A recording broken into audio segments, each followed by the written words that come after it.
Hello, everyone. Welcome back to Growing Up with Godzilla. This is my show where I have conversations with Godzilla fans about how they've grown with the character and franchise over time.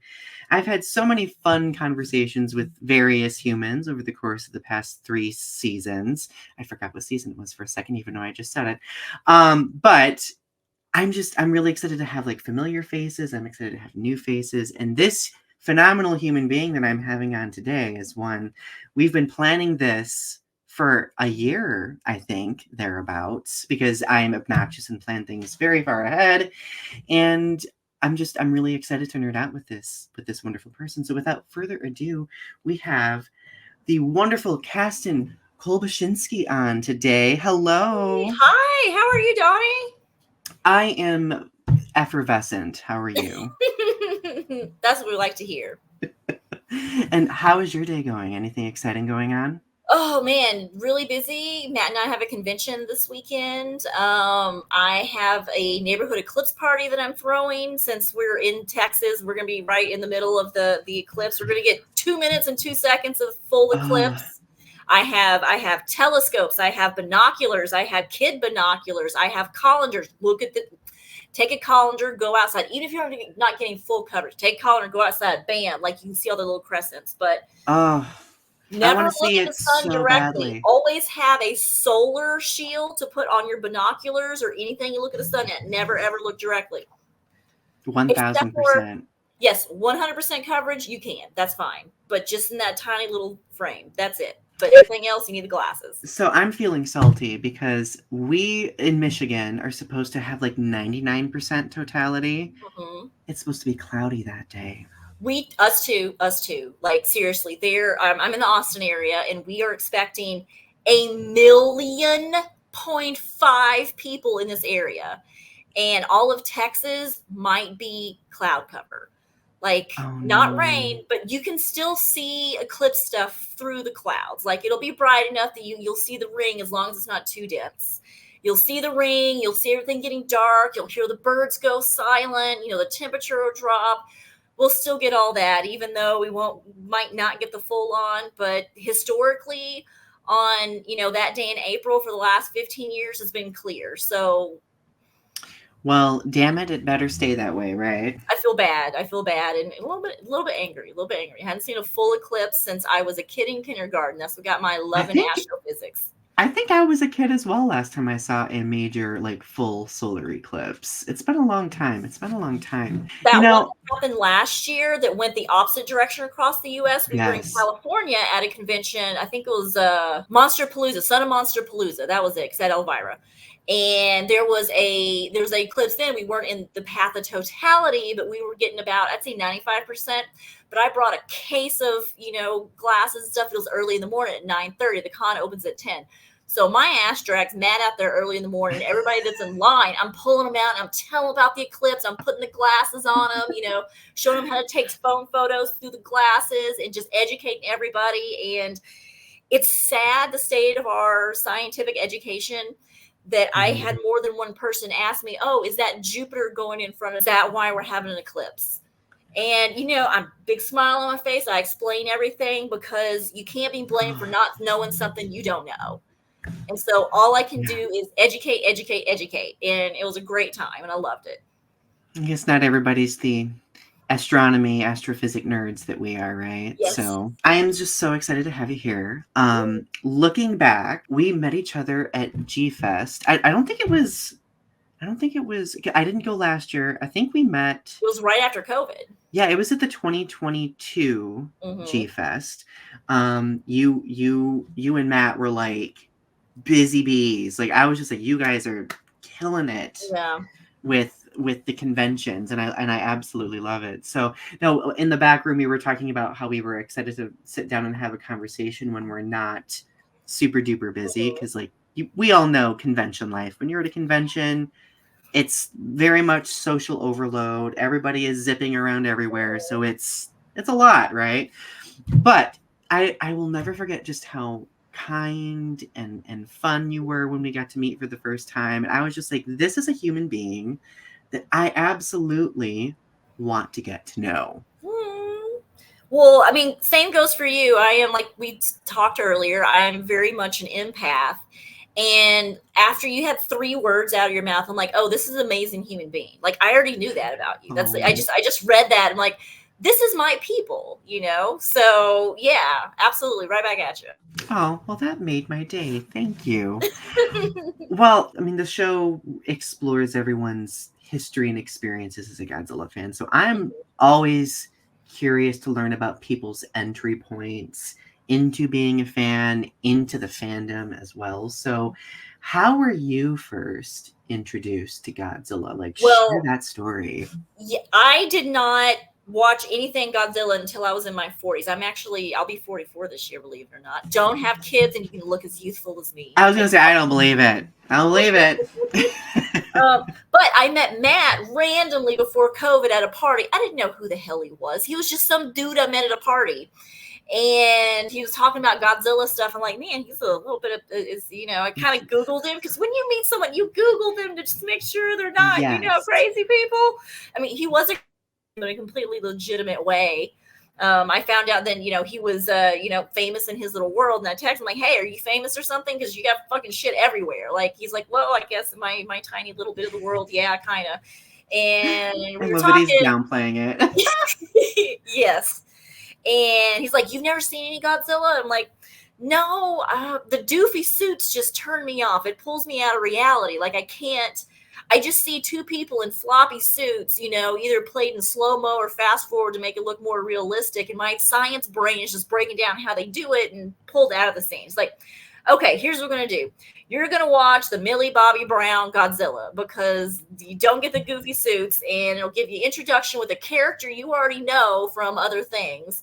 So that was my first introduction, was that. The second one was we went to the theater and watched the original black and white in 1954. I loved it. Absolutely, absolutely loved it. It was so good. And although there is a good chunk of the movies that don't do much for me, there are some fantastic ones out there, including the TV series, which is all full of astrophysics and science and stuff. And most of it is right. And what they made up based on actual possibility of science and shit happening. And then -1. Oh my God. Okay. Oh, -1. I am not a crier. I don't cry. It's not my, I've stubbed my toe and I'll just say fuck 10 times and I'll be fine, right?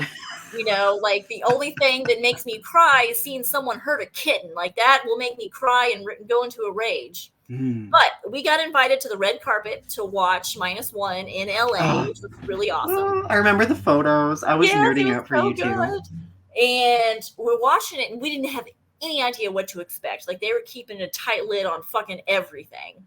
So we're sitting down and watching this show, and man, the people story of it was just so great and sad and heartbreaking, and something that is just so shitty that this was someone's life experience. If someone made this up, it was still something that happened to somebody. Like that is one of those stories that has something in it that you're like, yeah, that is the definition of going through humanity and having humanity kick the shit out of you, right? Yes, And definitely. twice during that movie, I cried. Like, Matt, look at my mascara was like all down my face because red carpet. I got put a whole bunch of makeup on, and it was ridiculous and awesome. And standing ovation at the end, like, man, we were clapping for like 2 minutes before the director and the lead got up to be able to talk to us because it was so good.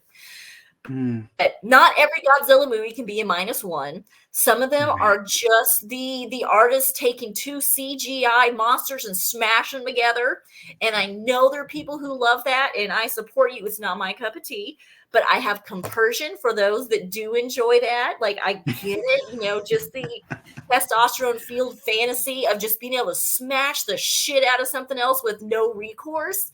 Yeah, we've all been there. We want that. I want to do that with some of the Republicans trying to take away the rights of my body. Like, fuck yeah, I'll turn to Godzilla and go smash them up. What are you talking about? They don't know my name. Amen to that, honestly. Well, so Godzilla -1, just a PSA, everybody, and this isn't surprising. You probably all know this. I am a very emotional creature, so I cry over everything. A leaf could fall, and I'd be like, the leaf. Well, you're a poet. I mean, that's the way your heart is made. Like, you I can't not be a know. poet and not have that reaction to this Yeah. beautiful physics that is gravity and the air from the earth spinning from the heat of the sun, making this leaf dance in such a way that it lands on the ground with grace and beauty. Like, Are you a poet? Because that sounded very poetic. I'm many things. Yes, I have won awards for poetry, but that was a lifetime ago. Oh, well, that piqued my interest. We're gonna have to break that down in a bit because I am like, ooh, the artistic side. So, well, Godzilla Minus One, I didn't expect, like, I mean, I guess I did expect to react to it emotionally, but I did not expect myself to react with the level of emotional umph I had when Yeah. watching it. So, like, just the mental health narrative, like, even though the main character's trauma is very much different than my own, just like being on like that precipice of like wanting things to end and then like watching this person go through the process of making the decision to keep going, like that really got me. Like I would like I remember I sat in the theater because the first time, was it the first time I watched it by myself? So when my fiance is not like a huge Godzilla fan, but like whenever a film comes out, I will watch it the first time by myself so I can have my emotional reactions, and then I'll watch them with him so I can like monitor his reactions. Like, how are you reacting to this? Are you awake for Mothra's moments? Um, but so like I just remember being in the theater and I'm just like fistfuls of popcorn. Ooh, like, oh my god, this person's choosing to live, Yeah. and the war is over internally, and it was a lot. It was a lot. And content warning, I'm going to talk about my own, mental health crises in this situation. Many years ago, I got into a car accident that my fast thinking saved my life. Like, if you're not familiar with Texas, 35 is our giant highway. It is a death zone, especially going through Austin. But someone hit me on the far left lane and pushed me across 5 lanes of traffic. Oh I man. was a millisecond from being hit by multiple people. But my brain, I am great in a fucking chaos. Like, I thrive in that. I ignored my smashed nose and smashed face. I'm like, all right, this is the situation I need to do with my car. So I survived and I managed to get over and park on the side. But that instant of I'm just tootling along with my fucking life, and all of a sudden it could be snuffed out. The depression that came from that realization, man, Mm, that's the first time in my life I ever had to face the fact that, yeah, one day I'm going to die. I don't want to. I want my consciousness to an android body, and I want to live forever. Not because I'm scared to death, because I want to know how everything works. I want to know what's in the universe. I want to know all of these things about physics we haven't figured out yet. And the combination of that, and like in the movie, him being responsible for, his partner and the little girl, I mm-hmm. have my cats, and I am a cat mom. I am a sane cat lady. I rescue cats. I've hand raised 57 kittens over 14 Mm, litters. And there is nobody that could take care of my cats as good as me. And the thought that they'd get subpar treatment is like, no, I can't die. I can't die. I have to stay here for them. And that is the same decision that he made. mm, And like, you know what? My life might have been shitty. I might have been shamed by my family, but this new family, they need me. They need me. yes. I bring value to their lives. And that realizing that is so important. So when you got one of your friends that's pulling away, you might not know exactly what's going on, but as long as they know that you need them, that you bring Mm-hmm. value to their life, that contact matters. That matters so they know they are truly not alone. So we like to, Yes. mind our own business all the time, but man, minding your own business means that, later, a friend that you wish you would have done more for has decided to control alt delete out of life. Mm-hmm. And Yes. so it's a difficult thing, but man, having that community there is it can save you, whether it's two-legged or four-legged. But the Yeah. community is amazing at keeping this net beneath us so we don't fall through. But because sometimes you Absolutely. can't ask for help, and so your friends and family need to see that and just swoop in and do what needs to be done. Don't ask, how can I help? Walk in their house. You see all those fucking dishes? Go wash them. You see that laundry? They've been wearing the same pajamas for 3 days. Go do the laundry. Don't put the burden on them to ask Absolutely. for what needs to be done. Same thing with, a lot of women and men relationships, straight cis relationships of, oh, honey, what can I do to help? No, you're an adult. Do it yourself. Look around, see what needs to be done, and fucking do it.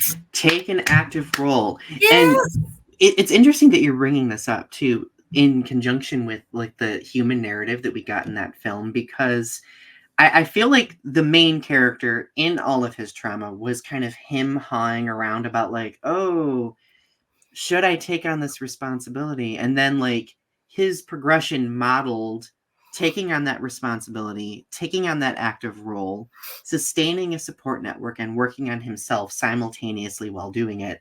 And I was just like, wow, like the fact that they were able to pull off a human element like that in a Godzilla film that transfers so well to lived trauma and experience, I thought was super interesting. I was just like, okay, like now, like this is how I'm invested. Yeah, don't get me wrong. I want to see giant, dinosaur, saurian beast destroy everything.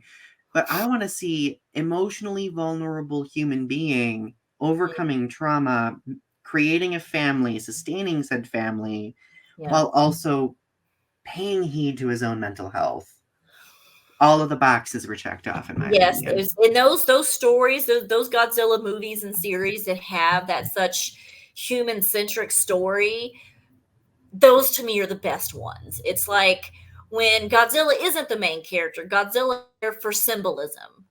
I love that. And the only other way that concept in which, and I'm so bad with names, and Matt will tell me later, there's a gal or lady, I can't remember which, that does these little cute Godzilla cartoons, little chibi Godzilla stuff, like Rodan's egg and stuff. You know what I'm talking about? Oh, you're talking about Quasis. Yes, that's it. Yes, Quasi. Yes, I love their stuff so much. And I had Quasis on a few episodes ago, and it was very interesting. I thought that they had been on.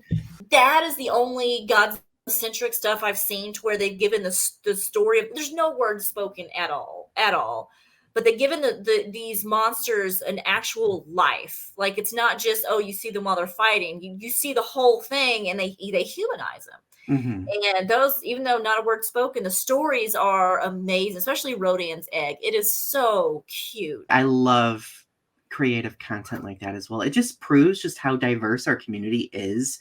Also, speaking of community, I've been waiting for us to have a conversation about community, because I mean the truth is what you said earlier about community was incredibly empowering and thought-provoking to me, because I, as a Godzilla fan who's been in this community for 3,000 years, it feels like, I've watched the community evolve. My role in the community has shifted and changed. And there was a point in time where I really struggled to be a part of the community. Homosexual here, obviously, that did not go over well with many people. But I mean, fast forward to now, it's gotten much better, but I am always curious about everyone's experiences being a part of this community that we're in. So what has yours been like? In the beginning, I was so worried because Matt had told me just about how toxic the Godzilla community and the kaiju community in general can be sometimes. I would hear these horror stories. And so I was, braced from the get of this, not only female, not only this rainbow wearing queer human being that's in their 40s, coming into this thing that I have zero knowledge about. I thought for sure I was going to get spit roasted. Like that would be it. But my first intro to was through Matt's fans. And Matt and I did this thing where it was Kaston's Kaijucation. And we would live watch Godzilla movies together with people and a lot of his core fandom. And everybody was so supportive. Every dumb question I asked was, treated with respect and answered accordingly without this judgment of, oh, why don't you know that already? Or blah, blah. Just like the gal that thought that Jupiter was getting in front of the moon or in front of the sun to cause the eclipse. You don't know what you don't know. And making someone feel dumb for not knowing information that you just happen to have that you learned somewhere along the way is not cool at all. So my very beginning, I was tiny little nest of people. They're all Donnies, a whole group of Donnies that were on this huge spectrum of people who were just so excited to have a new person join the community with their own background and experiences. And they welcomed me. And then I jumped into the online space where kind of not those same protections, even though it was literally under, Matt's banner and his social media. I'm a loud woman, and I am very proud of that. I will not hold my P's and Q's, so you could feel comfortable. That rubbed a lot of cis white older males the wrong way. I have gotten into fights with them for my own opinions. That opinions aren't science. You can have your own opinion.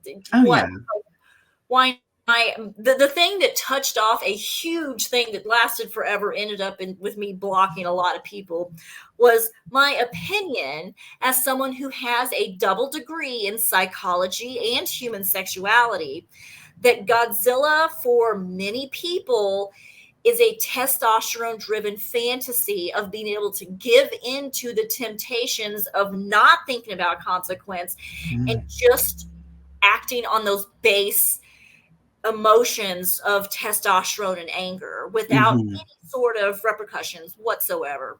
Yes. Oh, and me saying that, do you know this queer rainbow wearing human being? Guess what they called me, Donny? Oh no. What did they call you? What is the person who hates gays the most? They called me a TERF. Me. For making this comment about men and their reactions sometimes to Godzilla. Yes. Because apparently me saying that is a testosterone driven male fantasy, they're like, not all males have testosterone. And I'm like, yeah, you're right. There are definitely some trans folks who are not on meds yet that, want to be on meds and aren't, or don't want to at all, that don't have testosterone. But guess what? We make testosterone too. Every human makes testosterone.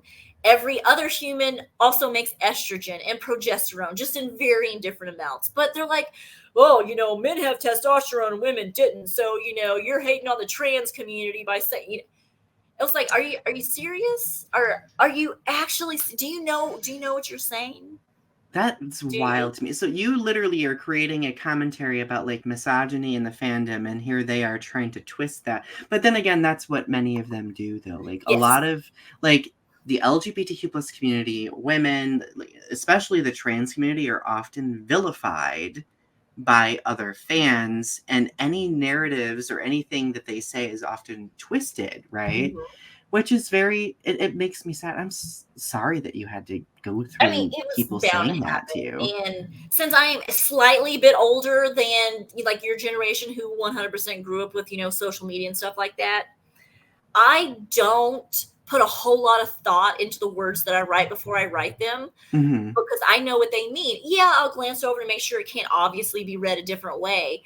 But Matt's like, Kaston, if you're going to interact on this level, you can't do that. You have to spend 20 minutes per sentence just to make sure that it's crafted to say exactly what you want it to say, and it cannot be twisted around. I'm like, you're fucking kidding me, right? Like, I don't give a shit about what people don't know me think about me. But the people who know me when I say a thing will know what the fuck I mean. I'm not going to go back and explain myself. And man, this one thread went back and forth. I don't know. There was like 150, 200 comments on this one thing that happened to me. And eventually I was like, peace out. I'm gone. Blocked all of them. It's like, there's nothing I could say to any of them besides saying, oh, I fucked up. I'm a horrible human being. Everything I said was wrong. I'll go sit in my little chair in the corner and shut my mouth now. Yeah, fuck you. Like, no, that's not going to happen ever. So I just disengaged from it. And it definitely wasn't the first time, that was the first big time that happened. But there's been many other instances of that because Matt and I both really, really stand up for all of our queer folks. Like, we are the safe space, especially places like G-Fest, where it's a lot of really old school type, more conservative people that are typically vending or whatnot. And there's been a lot of, I've heard a lot of anti-LGBTQ plus stuff at G-Fest in my history. So like both of you, I consider some of the safest people which like makes me really happy because like there's been times where there's not been that many safe people, right? Okay, so I am so you were talking about like the intergenerational like how we respond to things. What are you? Are you a millennial? Technically, I was born in 81, which means that I'm the first of the millennials, last of Gen X. Okay, so we're both technically millennial. I'm right smack in the middle of being a millennial. Got it. So. Like, but for me, since I grew up poor, like I'd mentioned in the back room, I didn't get my first cell phone until I was midway through college. And Same so here. that really, wow. Yes, I remember like my first cell phone I will never forget was one of those like brick Nokia phones with like the little antenna that would survive anything. Absolutely. The T9 texting. Ooh, that was bad. But we got so fast at it. But we were good. So fast at it. Like, yeah, I'll never forget my parents like angrily calling me, being like, "You racked up our phone bill with all of your texting," and I'm just like, I have people to talk to. Yep. For the kids in the audience, back in our day, one text would cost between 5 cents and 10 cents, depending on your plan. It was absolutely rare to get unlimited texting. No, you couldn't send videos and photos. That didn't exist yet. But yeah, think of that. Go through how many texts you send today, posts you make on social media, times that by 0.1, and that's how much it would cost you back then. Right. Like, it was a revolution. How did we survive? Getting phones during the early 2000s that were maybe in junior high and high school, texting constantly, because that's where it started. And these phone bills of $1,000, $2,000, and people just finally got like, fuck you, you can't do this. And so the phone companies all got together and they decided, okay, we're going to do this unlimited texting plan thing, because it was ridiculous. But they didn't know that's how we would use that technology. They had no idea how it would be used at all. And they would realize that, oh, most humans don't like talking on the phone. Like, especially all of us that are various flavors on the spectrum of don't like doing, on phone stuff. Like, I can't. Like, no, let me text. Yeah, we don't like that stuff. I like if anybody ever, it's better be like a dire emergency if anybody. If my phone rings, I have a panic attack, because I'm like, everybody knows, don't call Kaston. If it's an emergency, go for it. But so, when I get those calls late at night, I'm like, oh shit, what's wrong? Like, it's weird. My phone might ring, I'd say once every 4 days or so. It's really rare, really rare. So yeah, texting, it just really took off. But having that, so being on that cusp of the technology thing, it's like, yes, I grew up going to computer labs in my school and playing, what the fuck's that game with the wagon? Oregon, or is it Oregon Trail? Yes, Oregon Trail. Yes, grew up playing with those games. My ADHD, I miss words in my brain as well as my dyslexia. You're in good company, my friend. I see the shape of the thing, but what's the words? Like, you were in such good company, my friend. So the community aspect, regarding like the controversial aspect of just simply being LGBTQ+, neurodiverse, etc. A woman in the fandom, etc., a trans person in the fandom. I'll never forget, like, I think it was like in 2016 or 2017, I made a video that was titled "Growing Up a Gay Godzilla Fan," and it kind of blew up in not a good way. So like a lot of like really toxic people got it, and they were just like, derogatory F slur, like blah, and I think that was the turning point for me, where I realized that I needed to use what platform that I have to create a safe space for myself and other people who are, LGBTQ+, etc., right? So I think at that juncture, that's when things started to change and improve, surprisingly. How would it improve with that reaction, right? But it did improve because I became a little bit more selective about who I surrounded myself with, and a little bit more vocal about that level of ass-hattery that, was happening. Because when, like, this is just my own personal opinion, but I feel like if you have a platform, if something if something happens like that, if somebody is being very problematic or being, anti-LGBTQ plus, it needs to be addressed. It needs to be Absolutely. talked about, right?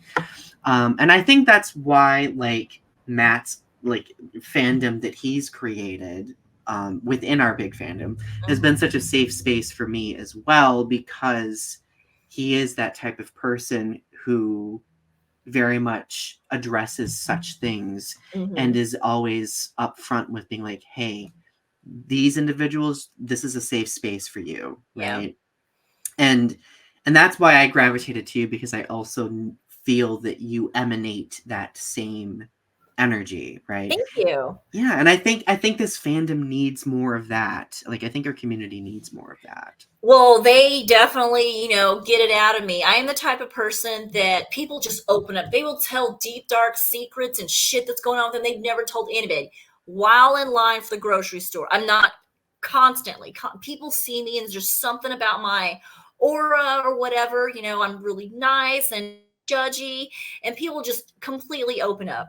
That also happens at conventions. I cannot tell you how many therapy sessions I have given to various people that Matt's like, you're like, oh, where's Cass? Oh, she's sitting over in the corner talking to somebody. She must be another therapy session again. Like, it's just how it is. I'm a Guinan and a Troy put uh, together. Like, Two of the best characters ever. Well, so, and the thing is, like, you kind of, you were talking about, like, you give off like this aura, like you are a very like inviting person, right? And people gravitate to that. Like, people will see that and gravitate to it, right? Kind of like just like a magnet. And yeah, I never realized this either, because I pride myself on being one of those individuals myself. Really love being approachable, because I want to create a safe space, much like other people have created for me.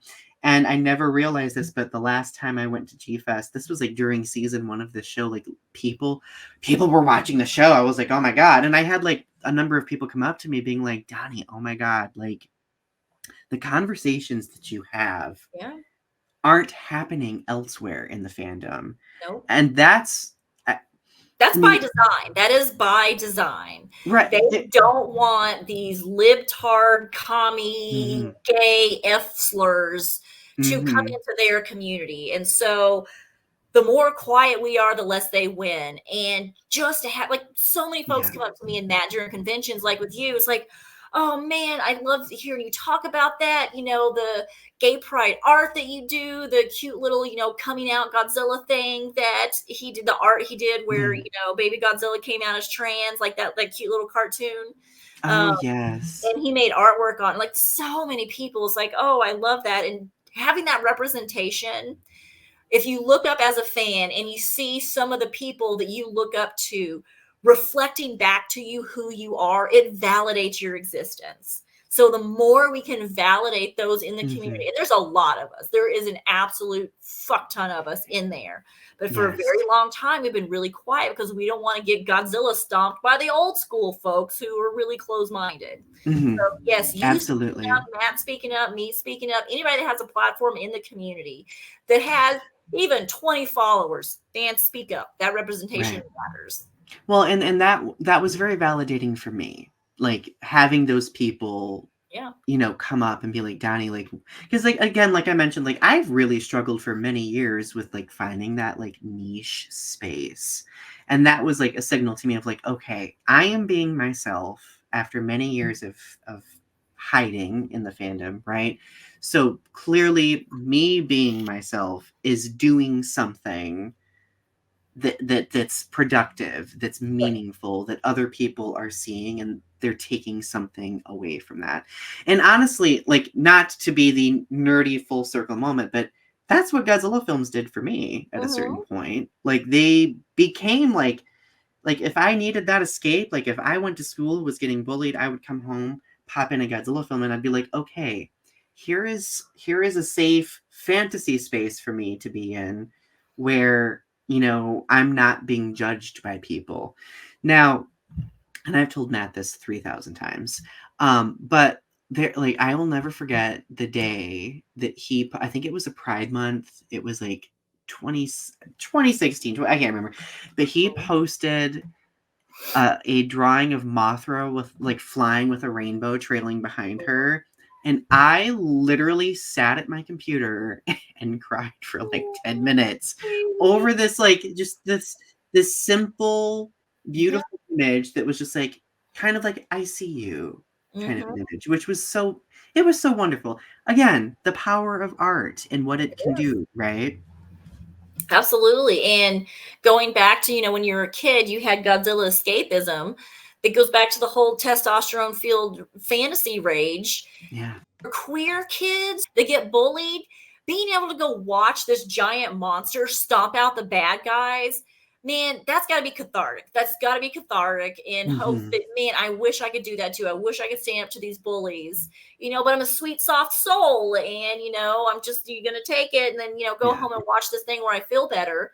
So, yeah, it's not just the, hyper aggressive males that are into it. It's those of us that have been downtrodden that want power, that want to have the power. Like what I was mentioning earlier, all of my rights being taken away from me as a woman.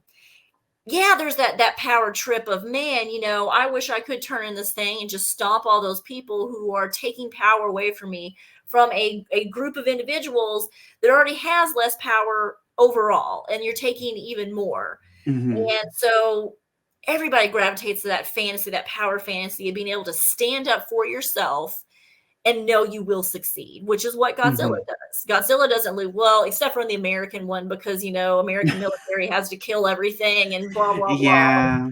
Yeah, absolutely.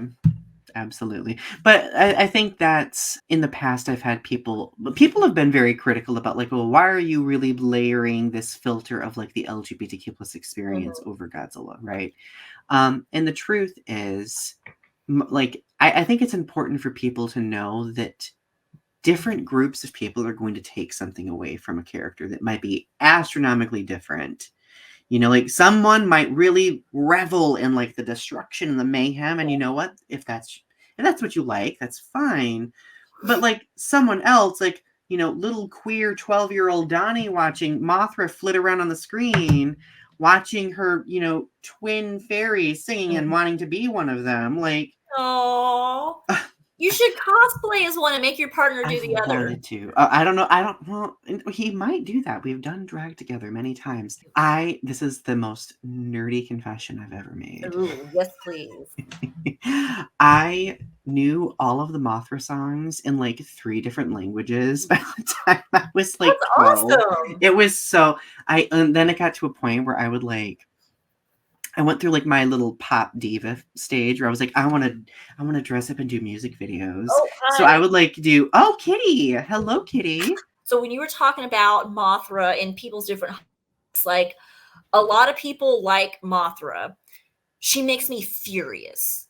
And not because I hate her, I love who she is, but it's just this one female coded character Hmm. always puts herself last and is always dying for everybody Yeah. else. Hmm. Like, and it's such this fucking woman's job of, you work yourself to death for all of the males around you. Like, I don't think that's an intentional, thing they put out there, but it's so repetitive of Mothra dying. And yes, part of her thing is being reborn, Yeah. but this idea of a woman's expected to give everything to everyone else and keep nothing for herself. Like, it's like, man, I'm so glad in the last Oh, movie Mothra survived, but it's right. that little bit of sexism that can get, put in there. And so I love Mothra. I want to see her more portrayed as a badass who does get violent like the boys do, like, really really do some throwdown and, take care of Hmm. some business and then walk away from it alive. I'm here for that. It's funny that you mentioned that because, again, purely a nerdity that I'm about to express here. So I used to write a lot of Godzilla fan fiction. Again, part of the escape, Ooh. right? I used to actually write Mothra in that fashion where I was just like I would kind of examine, like, oh, Mothra is like this selfless creature. Why is she putting herself last all the time? Yeah. And what can be done to develop that character so she doesn't do that? Whilst Donny Mommy Gothra. iconic. Yes. Iconic. It needs to happen. Absolutely. And that's kind of like what Batra is. Like, that's just, kind of if Mothra The was. gothy, grungy Mothra. Yes, yes. Okay, rapid fire questions. What do you got for me? So, I want to know, now that you've had much more exposure to Godzilla films, what are your current favorites? Definitely in the movies, it's got to be -1. It's even for the people that I know that know me that aren't part of the Godzilla thing, like, go watch it. It's not just a good Godzilla movie. It's a good fucking movie by Mm. itself. Like, go watch it. And then the recent cartoon series, what's the name of it?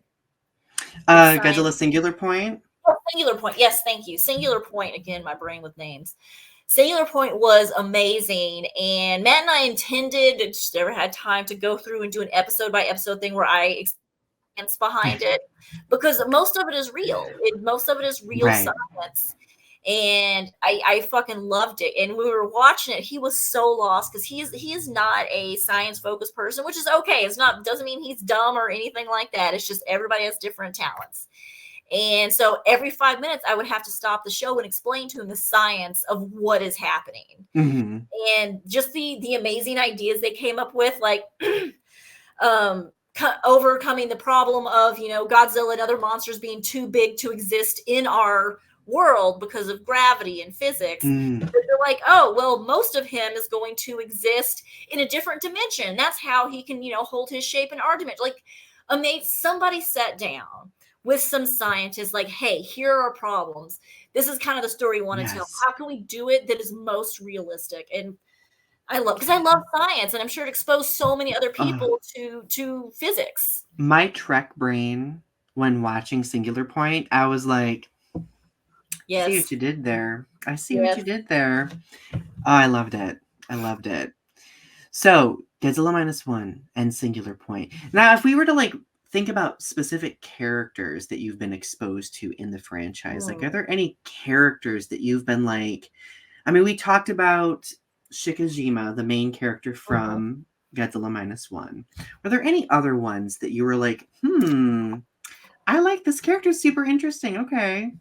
Again, horrible with names, but the older neighbor lady in -1, and apparently she's a famous comedian in Japan. Yes. Oh, what She is her did name? an amazing, like, her body acting, the way she took up space. Samiko. Yes, Samiko. So the actress that played Samiko, apparently she does physical comedy, and she was perfect at this, even though it was not a comedy role whatsoever. But the way that she physically posed her body in space to tell a story was amazing. Like, from when he came back and she was kind of all stooped over, like the literal weight of this war on her shoulders, to her rage at him where she took up so much space, like physically, like arms and legs out, just angry and full of fury. And the amount of acting went way beyond just her voice and the words that she used. And that is something you don't get to see a whole bunch, especially for, me, that I kind of make comments about, people in doofy Godzilla suits that have, very little range of motion and stuff. So seeing that was really impressive, and I liked it. And I like, is it Miss Namikawa? Not because I personally super like her, but I'm so full of compersion, and Matt loves Miss Namikawa. Like, he has a whole wall or a whole cube in his office with just art of her that he's gotten other professional artists to do, and lots of models and stuff. But his obsession with the silly character and how happy it makes him makes me so happy and overjoyed. Oh, I love that. Excellent character selections, by the way. Thank you. I do feel like Samiko from Godzilla -1 doesn't get talked about enough. Right? Like, this purely like she clearly had her own trauma. She clearly had her own impressions of things. But at the end of the day, this person did everything she could to make sure that she helped them survive. She helped this family survive. Both ends of it. Like, when he came back, I do not remember the exact quote, but she's like, you should have just killed yourself. Like, she was the voice of the depression in his head made real. Why didn't Right. you come back? You should have just killed yourself.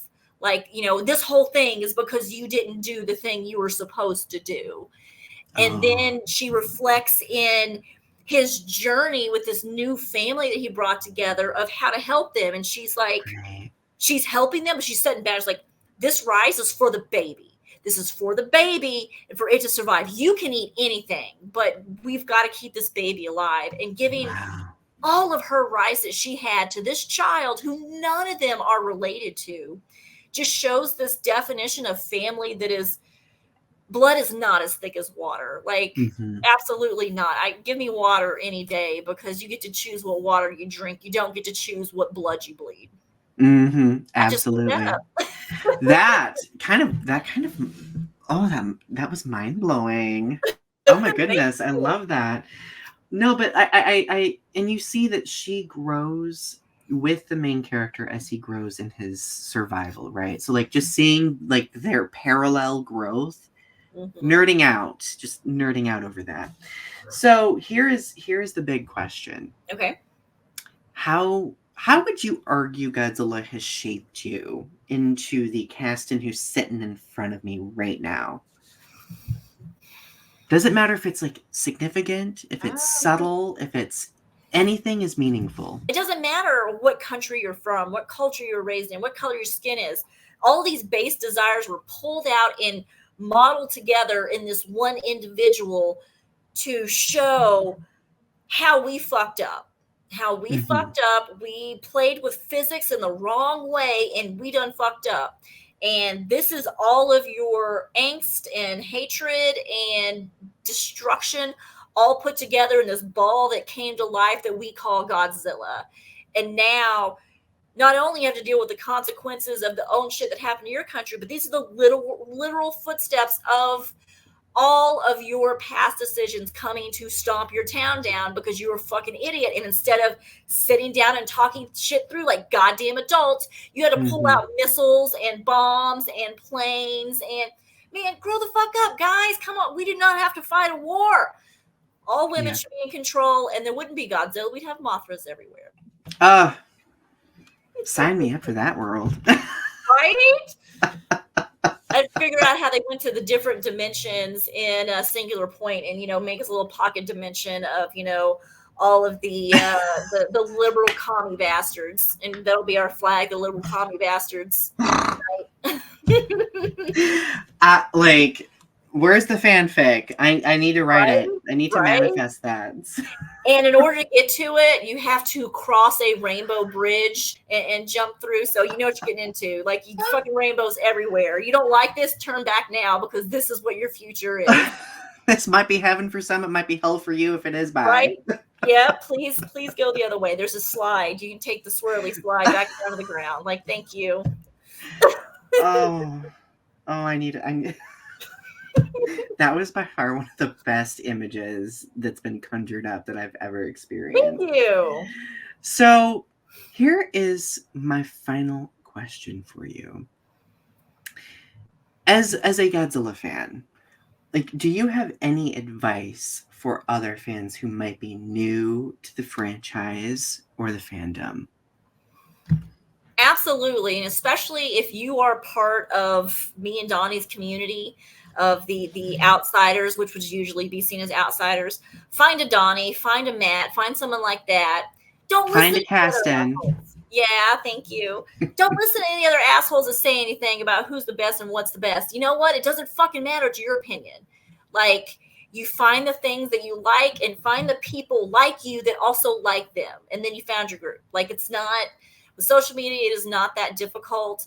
But find your crew and don't give up. There are assholes out there. Yes, any fandom is going to be toxic, which is why I love Star Trek so much. I am not in the fandom, except for Star Trek shit posting on Facebook. I love them. It's good to not be in the fandom because it has its issues too. And Yes. I And I just don't did a want mass Facebook exodus from Star Trek, but I am still in the shit posting one. Yes, I love shit posting. They're amazing. They're all my people. They're all gay, and I love it. Even if you're straight, you're in that group, you're gay. Like, that's just how. So, yes, find the things that you like and the people who like them and the people who like you, and you'll be just fine. ignore all the other talking heads, because it doesn't matter what they say about the things you like. It just matters that you like them. You don't have to stand up and defend anything that you like or dislike, because that is the joy of media. It's not laid out exactly what everything means. You get to take your own meaning away from that reflects your life and your experiences and your hopes and dreams, which are yours and nobody else's. Absolutely. That is perfectly said. And I think the big issue for many is just finding one space in the fandom, right? I mean, kind of going back to what we were talking about earlier. And I've said this a few times on my channel, my wise words from my therapist. You deserve to exist in the spaces that you inhabit. And if you have a space in the Godzilla fandom that you occupy, that you're proud of, that you love, then own that space, right? If you want to be a Mothra fairy, damn it, be a Mothra fairy, right? If you love Space Godzilla, love Space Godzilla. If you love the American Godzilla films, love the, like, you know what? That's not Godzilla. It's Jay Leno in a suit. Honestly, that's almost the perfect way to end. Kaston, thank you. Like, where can people, like, where do you want to direct people to? Like, links, anything that you want to plug? Yeah, you can shoot me an email, either my personal email, which is my name, kastonk@gmail.com. Really easy. I'm a little bit older, so I actually got my weird ass name on the first go. Or if you want quicker attention, you can do it through the Matt Frank email, which is frank.commissions@gmail.com. I check that daily. My personal one, if you get dumped in the trash, it might be, or in the spam, might be a couple of weeks. Also, we have our store. Like, you can see all this shit behind, wrong side. These are all the Matt Frank prints. Like, this is literally my office where I work and put stuff together. So it's mattfrank.bigcartel.com. We have prints, we have comic books, we have blank covers, like, we have so many things. And so you can get your Matt Frank stuff on, and I get paid for it, because I get 30% of everything, because I run the business side. So put me to work so I can pay my rent. It'll all be lovingly packaged by me with a cute little sticker, the Kaston, the office fairy. Obsessed. So, my friends, those links will be in the description section of this video, so please go check those out. Kaston, this has been the highlight of the last few weeks for me. So thank you. Thank you so much for taking time out of your schedule and joining me today and having a very important conversation. I can't wait to do it again when, some other big drama hits. Like, all right, let's bring Kaston on and talk about this shit. What went wrong? How can we fix it? I'm here for it. Let's solve the world problems together. Yes! So, my friends, don't forget, Growing Up with Godzilla premieres on the first and third Sunday, if I have my shit together, every month. And don't forget to keep standing tall, everyone. Have a good rest of your day. Bye. Bye.